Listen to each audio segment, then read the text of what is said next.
कोई आपको नहीं सुन सकता। फिर सब आहिस्ता आहिस्ता दूर चले जाते हैं। कदमों की आवाज खामोशी में मद्धम हो जाती है। गुज़श्ता रात आप अपने गर्म बिस्तर में सोए थे। आज आप दो पत्थरों के बीच जमीन में लिपटे हुए लेटे हैं।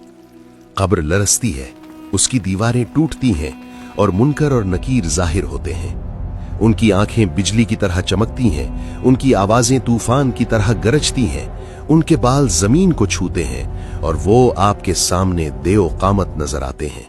ये सवाल करने वाले फरिश्ते हैं। मुनकर और नकीर अपना फर्ज पूरा करने के लिए करीब आते हैं और पूछते हैं, मन रब्बुका, तेरा रब कौन है? मेरा रब अल्लाह है जिसकी मैंने जिंदगी में इबादत की। माँ दीनुका, तेरा दीन क्या है? मेरा दीन इस्लाम है। मन नबीयुका, तेरा नबी कौन है? मेरे नबी मोहम्मद सल्लल्लाहु अलैहि वसल्लम है, कायनात का नूर। माँ किताबुका, तेरी किताब क्या है? मेरी किताब कुरान है। माँ अमलुका, तेरे आमाल क्या हैं?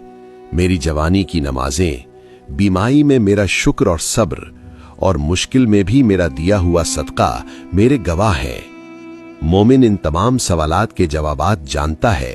इस लम्हे के बारे में हजरत अली रजी अल्लाह अन्हु से एक रिवायत है। हजरत अली हर रात दुआ करते थे, ऐ मेरे रब, मुझे उमर के बारे में खबर दे। वो 6 माह पहले अपने सबसे करीबी दोस्त को खो चुके थे। उस रात उमर रजी अल्लाह अन्हु आखिरकार उनके ख्वाब में आए। अली ने उन्हें खुशी से गले लगाया और कहा, तुम कहाँ थे मेरे भाई? मैं 6 माह से तुम्हारा इंतजार कर रहा हूँ। उमर थके हुए लेकिन पुरसुकून नजर आए। अली, अभी सवालो जवाब खत्म हुए हैं, बहुत वक्त लगा। मुनकिर और नकीर ने मेरी जिंदगी के हर काम के बारे में पूछा, लेकिन अल्हम्दुलिल्लाह मैंने इसे पास कर लिया। अहदीस में यह भी कहा गया है कि सवालो जवाब के दौरान एक और शख्सियत जाहिर होती है। अगर आप अच्छे इंसान थे तो आप एक शख्स को खालिस सफेद लिबास में मलबूस देखेंगे, जिसका चेहरा नूर से चमक रहा होगा, उसकी खुशबू बयान से बाहर होगी। आप पूछेंगे, तुम कौन हो? एक तसल्ली बख्श मुस्कुराहट के साथ वो जवाब देगा, मैं तुम्हारे नेक आमाल हूं। मैं तुम्हारी नमाजें और तुम्हारे रोजे हूं। मैं रात में तुम्हारे सजदे हूं। मैं अल्लाह के लिए बहाए गए तुम्हारे आंसू हूं। मैं रोजे कयामत तक तुम्हारे साथ रहने आया हूं। तुम अब अकेले नहीं हो। वो आपको कब्र के दबाव, उसकी तंगी और उसके दर्द से बचाएगा। जन्नत की खुशबू आपकी रूह को भर देगी। अंधेरा दूर हो जाता है। आपकी कब्र इतनी फैल जाती है जहां तक आपकी आंखें देख सकती हैं। मजीद कोई खौफ नहीं, मजीद कोई दर्द नहीं, सिर्फ सुकून। अगर आप सवालो जवाब के दौरान सही जवाब देते हैं तो आपके लिए जन्नत से खिड़की खोल दी जाती है। अल्लाह हुक्म देता है कि आपकी कब्र को वसी कर दिया जाए और आपके लिए जन्नत से एक बिस्तर तैयार किया जाए। आपके पहलू में खिड़की खोली जाती है जो जन्नत का मंजर दिखाती है, मोमिनों का घर। आपका दिल सुकून से भर जाता है और आप कयामत के दिन तक जन्नत को देखते रहते हैं। और जब आप बरज़ख के बागों में से एक में आराम कर रहे होते हैं तो आप एक आवाज सुनते हैं, तेरे लिए जन्नत है, तेरे लिए मेरी रजा है, मैं तुझसे कभी नाराज नहीं होऊंगा। ये उन लोगों का बदला है जिन्होंने ईमान में जद्दोजहद की। ये सुकून उनके लिए तैयार किया गया है जिन्होंने अल्लाह को याद रखा। लेकिन हर कब्र ऐसी नहीं होती, क्योंकि अगर कोई शख्स दोनों फरिश्तों के सवालात का जवाब नहीं दे सकता, अगर उसने अपनी जिंदगी गफलत में गुजारी, वक्त को खेलों और लज्जतों में जाया किया, अगर उसने कभी अपने रब को नहीं जाना, तो कब्र में वो सिर्फ कहेगा, मन रब्बुका, मुझे नहीं मालूम। तेरा नबी कौन है? तेरा दीन क्या है? तेरे अमाल क्या थे? मुझे नहीं मालूम। काफिर और मुनाफिक कभी भी इन सवालात का सही जवाब नहीं दे पाएंगे और फरिश्ते कहेंगे, हमें पहले ही मालूम था कि तुम यही जवाब दोगे। फिर कब्र तंग हो जाती है, मिट्टी हड्डियों को दबा जाती है, यहां तक कि पसलियां एक दूसरे में पैवस्त हो जाती हैं और नीचे की जमीन अजाब का एक तारीक मकाम बन जाती है। उनके लिए जहन्नुम के दरवाजे खोल दिए जाते हैं। वो अभी भी अपनी कब्रों में होते हुए इसका अजाब देखते हैं। जहन्नुम की गर्मी और बदबू उन तक पहुंचती है। कब्र तंग हो जाती है और उन्हें हर तरफ से दबाती है। जब जमीन तंग होती है तो कोई रहम बाकी नहीं रहता। नबी सल्लल्लाहु अलैहि वसल्लम ने फरमाया, कब्र उसे इतना कुचल देगी कि उसकी पसलियां एक दूसरे में पैवस्त हो जाएंगी। दोनों फरिश्तों की आंखें बिजली की तरह चमकती हैं, उनकी आवाजें बादल की तरह गरजती हैं, उनके दांत जंगली बैलों के सींगों की तरह तेज होते हैं। उनकी मौजूदगी रूह को दहशत से भर देती है। ये फरिश्ते मुस्कुराते नहीं, वो कोई शफकत नहीं जानते, वो कोई रहम महसूस नहीं करते। क्योंकि आपने हमेशा अपनी नमाज में ताखीर की, आपने ईमान को हल्का लिया, अब वो अजाब को बढ़ाते हैं। मट्टी आग में बदल जाती है, शोले कब्र को घेर लेते हैं, धुआं हवा में भर जाता है। वो शख्स चीखता है, लेकिन आज कोई फरार नहीं। फिर एक और वजूद कब्र में दाखिल होता है। उसका चेहरा खौफनाक है, उसके कपड़े मैले हैं और उसकी बदबू एक सड़ती हुई लाश से भी बदतर है। दहशतजदा शख्स पूछता है, तुम कौन हो?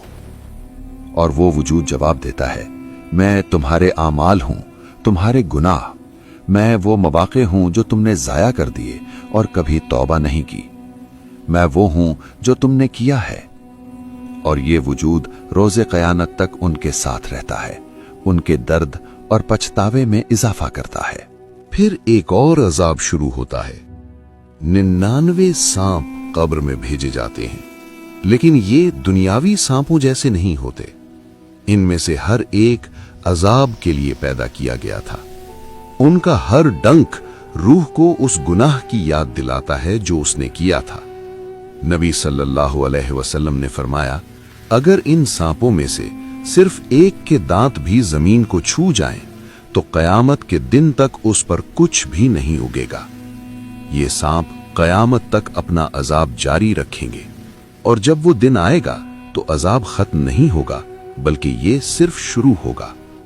इसीलिए कब्र में मौजूद शख्स पुकारेगा, ए अल्लाह, बराहे करम कयामत का दिन शुरू न कर, क्योंकि वो जान लेगा कि उसने अभी जो तजर्बा किया है वो सिर्फ आगाज था। एक दिन नबी सल्लल्लाहु अलैहि वसल्लम एक कब्र के पास से गुजरे और अपने सहाबा से फरमाया, अगर यहां दफन होने वाला शख्स दुनिया में वापस आ सकता तो वो अपने खानदान से मिलने या अपनी दौलत को मुकम्मल करने की ख्वाहिश ना करता, वो सिर्फ 2 रकात नमाज पढ़ने की ख्वाहिश करता, क्योंकि अब वो समझता है और एक दिन हम भी समझेंगे। ज़ैद बिन साबित रदियल्लाहु अन्हु ने रिवायत की, हम एक बार रसूल अल्लाह सल्लल्लाहु अलैहि वसल्लम के साथ बनु नज्जार से ताल्लुक रखने वाले एक बाग में गए थे। आप अपनी सवारी पर थे कि अचानक जानवर घबरा गया और करीब था कि आपको गिरा दे। हमने देखा कि करीब ही कई कब्रें थीं। रसूल अल्लाह सल्लल्लाहु अलैहि वसल्लम ने फरमाया, क्या तुम जानते हो कि इन कब्रों में मौजूद लोगों को क्यों अजाब दिया जा रहा है? हमने कहा, अल्लाह और उसके रसूल बेहतर जानते हैं। आपने फरमाया, अगर मुझे ये खौफ ना होता कि तुम एक दूसरे को दफन करना छोड़ दोगे तो मैं अल्लाह से दुआ करता कि वो तुम्हें कब्र का अजाब सुनाए जैसा कि मैं सुनता हूं। फिर आप हमसे मुंह फेर कर खड़े हुए और फरमाया, कब्र के अजाब से अल्लाह की पनाह मांगो, और आपने इसे 3 बार दोहराया। कोई दोस्त, कोई भाई, कोई माँ, कोई बच्चा बाकी नहीं रहता, और तब ये वाज़ेह हो जाता है कि ये दुनिया हकीकी जिंदगी नहीं थी। हकीकी हकीकत अब शुरू होती है। दुनिया सिर्फ एक पर्दा थी और कब्र उसके पीछे का मरहला है। अब अबदियत का पहला दरवाजा खुल रहा है। अब आते हैं कब्र के सबसे पुरअसरार हिस्से पर, आलमे बरज़ख। जब हम कब्र के बारे में सोचते हैं तो हम आमतौर पर मादी कब्र का तसव्वुर करते हैं, लेकिन जिस तरह ख्वाब का आपके सोने के बिस्तर से कोई ताल्लुक नहीं है, इसी तरह कब्र का उस मिट्टी से कोई ताल्लुक नहीं है जिसमें उसे दफन किया जाता है। कब्र या बरज़ख दरअसल एक राहदारी है, 2 दुनियाओं के दरमियान एक गुजरगाह। ये वो पुल है जिससे हम अगली जिंदगी में दाखिल होते हैं। इज़राइल रूह लेने आते हैं और उस लम्हे से हम एक ऐसी जगह में दाखिल हो जाते हैं जिसे इंतजार गाह कहा जा सकता है। इस दुनिया और आखिरत के दरमियान एक रूहानी दुनिया, ये एक हालत से दूसरी हालत में मुंतकली है। ये इस दुनिया से मिलती जुलती है जिसे हम जानते हैं, फिर भी इसमें कोई सूरज नहीं है اور پھر بھی یہ روشنی سے بھری ہے. یہ اس دنیا سے زیادہ وسیع، زیادہ روشن اور زیادہ پرسکون ہے.